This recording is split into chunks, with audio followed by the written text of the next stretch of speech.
আপনারা দেখছেন Rashed education TV. আপনাদের সাথে আমি রয়েছি মোহাম্মদ রাশেদ মোশাররফ, শিক্ষক নিবন্ধনধারী ও trade instructor, Itna Nurpur DD মাদ্রাসা, ইটনা, কিশোরগঞ্জ। সম্মানিত ভিউয়ার্স, আমার নিজ জেলা জামালপুর ও নিজ উপজেলা সরিষাবাড়ি উপজেলা। সম্মানিত ভিউয়ার্স, আজকের আলোচ্য বিষয় 18তম শিক্ষক নিবন্ধনে ভাই নিজেকে উপস্থাপন করবেন কেমনে। সম্মানিত ভিউয়ার্স, অনেকেই রয়েছেন 18তম শিক্ষক নিবন্ধনের লিখিত পরীক্ষা দিয়েছেন বা লিখিত পরীক্ষা দিবেন, তাদের জন্য আজকের এই এপিসোডটি। সম্মানিত ভিউয়ার্স, আপনার যখন 18তম শিক্ষক নিবন্ধনে ভাইবা দিবেন, ভাইবা দেওয়ার আগে অবশ্যই আপনাকে কিছু বিষয় স্মরণ রাখতে হবে। সেটা হলো আপনার ভাইবাতে আপনার এসএসসি পাসের সনদ, ইন্টার পাসের সনদ বা অনার্স পাসের সনদ কিংবা মাস্টার্স পাসের সনদ কিংবা ডিপ্লোমা ইঞ্জিনিয়ারিং সনদ কিংবা বিএসসি ইঞ্জিনিয়ারিং সনদ সহ আপনার শিক্ষক নিবন্ধন সনদ এবং প্রযোজ্য ক্ষেত্রে যে সনদগুলো লাগে সেই সকল সনদের শুধুমাত্র মূল সার্টিফিকেটটা আপনাকে নিতে হবে।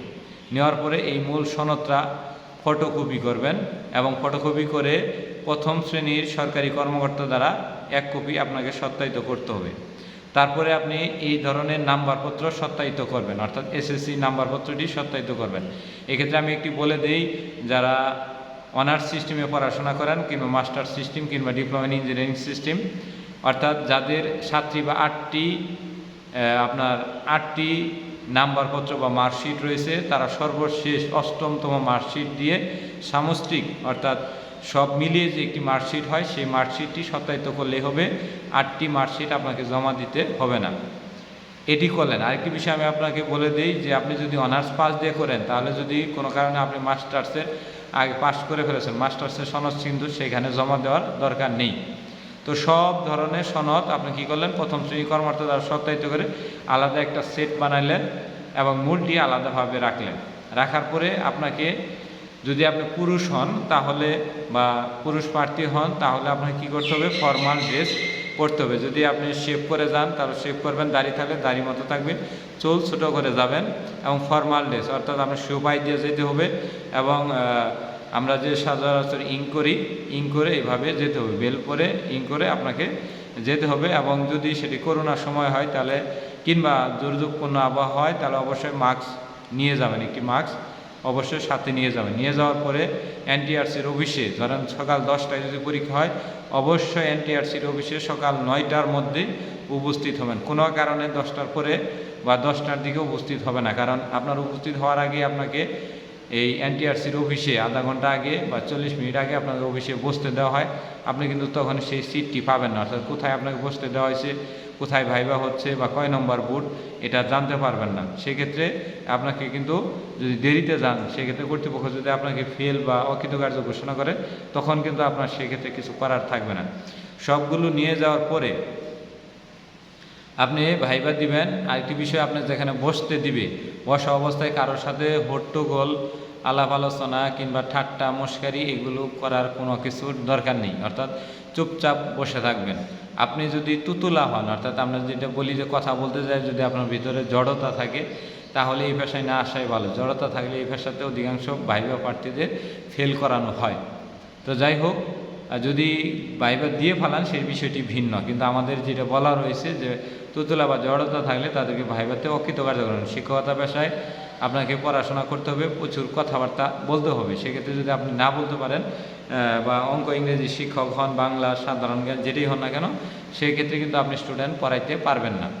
তো যাই হোক, সম্মানিত ভিউয়ার্স, এই বিষয়টি অবশ্যই দেখবেন। তুতুলা থাকলে এই পেশা থেকে বাদ রেখে অন্য পেশায় যাওয়ার জন্য অনুরোধ রইল। তো সেই হিসেবে আপনি যাওয়ার পরে আপনাকে দিবে আপনার এসএসসি এবং ইন্টার বা ডিপ্লোমা অনার্স যে সনদগুলো বাহির করে আপনার সনদগুলোর উপরে একটি নাম্বার দিবে। এবং কি আপনি যখন ঢোকার সময় সালাম দিয়ে ঢুকবেন। আপনাকে যে বন্ধু বসতে না বলবো সে বন্ধু বসবে না, মুদ্রা দোষ পরিহার করবেন। মুদ্রা দোষ বলতে এই যে আমি আসি এইভাবে প্রধানের সামনে বা আমার যে বোর্ড দেওয়া রয়েছে, 1 নং বোর্ড, 2 নং বোর্ড, 3 নং বোর্ড, এটি কিন্তু এক্সট্রা করে ঝোলানো থাকবে, সেখানে দেখে নেবেন। এই ধরনের কাজ করবেন না, চুলের সামনে এই ধরনের করবেন না। এগুলো যদি করেন তাহলে ভাইবা বোর্ডে আপনাকে অকৃতকার্য হিসেবে ঘোষণা করা হইবে। তো এই বিষয়গুলো অবশ্যই আপনারা খেয়াল রাখবেন। যখন বসতে বলবে ঠিক তখনই বসবেন।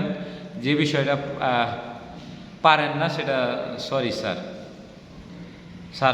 একটু মনে করি, দেখতাছি, স্যার বলবো, এই ধরনের বিষয় ব্যবহার করবেন না।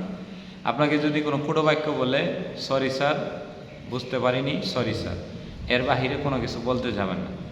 আরেকটি বিষয় আমি আপনাদের বলি, যেমন আপনার বাবা একজন সরকারি কর্মকর্তা, আপনাকে প্রশ্ন করা হলে আপনার বাবা কি করে, স্যার আপনি সরাসরি বলবেন কৃষি কাজ করে। কারণ অনেক সময় দেখা যায় যে আপনি যখন বড় পদের কর্মকর্তা কর্মচারীর কথা বলবেন, তখন মনে করবে যে এই চাকরি আপনার দ্বারা আসলে হবে না, আপনি হয়তো এর থেকে বড় ধরনের চাকরি করবেন, তো আপনাকে ভাইভাতে ফেলও দিতে পারে। আর্থিক অবস্থা সব সময় খারাপ বলবেন, তাহলে আপনাকে ভাইভা পাস করার সম্ভাবনা রয়েছে। পরিবারের ফ্যামিলি মেম্বারের সংখ্যাটা সবসময় একটু বেশি বলবেন, তাহলে আপনার প্রতি একটি সিম্প্যাথি আসবে। এবং আপনাকে এমনভাবে উপস্থাপন করবেন যে আপনি একজন গ্রামীণ সাধারণ একজন ছেলে, শহরে কেন্দ্রিকতাটা না, আপনার একটি চাকরি খুবই দরকার। আপনি কেন চাকরি করবেন? যে আমি সেবাব্রত করার জন্য, শিক্ষকতা একটি মহৎ পেশা, এই পেশায় আসার জন্য। এই ধরনের কিছু প্রশ্ন করবে, আপনি এগুলো প্রশ্নের সঠিক উত্তর দিবেন। নিজের সম্বন্ধে ইংরেজি বলতে বলবে, যতটুকু সম্ভব বলবেন। কেউ হাসাহাসি করলে আপনি নীরব থাকবেন, সরি স্যার।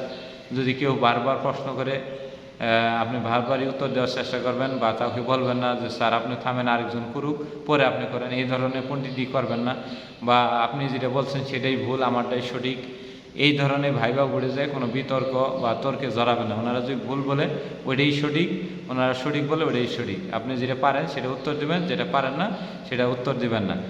কর্মকর্তা কর্মচারী, তারপরে আপনি অমক এলাকার লোক, অমক দলের আত্মীয় স্বজন, এই ধরনের বিষয় পরিহার করে চলবেন।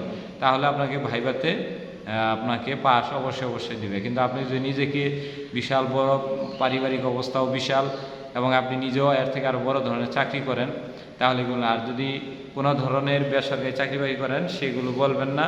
আপনার আর্থিক অবস্থা অর্থাৎ পড়াশোনার অবস্থা খুবই খারাপ, টিউশনি করে আপনি পড়াশোনা চালাচ্ছেন, এই ধরনের বিষয় বলে আপনি মোটামুটিভাবে ওনাদের বোঝাবেন যে এই চাকরিটা তার জন্য খুবই দরকার এইভাবে। এবং আপনার বিভাগীয় যে বিষয়গুলো প্রশ্ন করে, সেই প্রশ্নগুলো উত্তর শুনে পরীক্ষা দেওয়ার চেষ্টা করবেন। উত্তর শুনে পরীক্ষা দেওয়া মানে ভাইভা দেওয়ার চেষ্টা করবেন। মানে যে উত্তরটা ওনারা যে প্রশ্নটা করে ওটা উত্তর দিয়ে ভাইভা দেওয়ার চেষ্টা করে সরাসরি পিছন থেকে আসবেন। কাউকে জিজ্ঞাসা করবেন না যে, বা বলবেন আমার ভাইভা এমন হয়েছে, আমার ভাইভা এমন হয়েছে, আপনি সরাসরি এসে পড়বেন। এবং কি মিডিয়ার সামনে নিজেকে কাভারেজ করার দরকার নেই যে আজকে আমি ভাইভা দিলাম, এবং আপনার ভাইভার রোল রেজিস্ট্রেশন নাম্বার কোনো প্রতারক চক্রের সাথে দিবেন না। তাহলে দেখা যায় অনেকদিন পরে বলবো যে আপনাকে ফেল আছে, আপনাকে পাস করিয়ে দেওয়া হবে, আপনি 50,000 টাকা দেন, নাহলে কিন্তু আপনার ফেল। আপনার রোল নম্বর এত, রেজিস্ট্রেশন নম্বর এত, আমার কাছে কিন্তু আপনার সব খাতা আছে, বিশ্বাস না হলে আসেন, আপনার খাতা দেখাই। তো ভুয়া একটি খাতা বানিয়ে আপনি দেখা সাক্ষাৎ করতে গেলে আপনাকে দিবি। সত্য কথা বলতে কি, NTRC-তে যদি আপনার সকল কাগজপাতি ঠিক থাকে এবং আপনি যদি পরিপূর্ণভাবে আপনি ভাইভাতে উপস্থিত হন, তাহলে আশা করা যায় 99% প্রার্থীকে, অ্যাপ্লিকেন্ট প্রার্থী পুরুষ কিংবা মহিলাকে পাস করানো হয়। ফেলের সংখ্যাটা খুবই কম, তবে অনুপস্থিত থাকলে তাকে ফেল দেখানো হয়। এ হলো আমাদের 18তম শিক্ষক নিয়মের ভাই নিজেকে উপস্থান করার একটি শর্ট টেকনিক। এর বাইরে অনেক কিছু রয়েছে, তো আমি যতটুকু বললাম এতটুকু যদি আপনারা মেনে চলেন, তাহলে আশা করা যায় আপনারা এই 18তম শিক্ষক নিবন্ধন ভাই চূড়ান্তভাবে পাস করবেন। ধন্যবাদ সবাইকে, সবাই ভালো থাকবেন।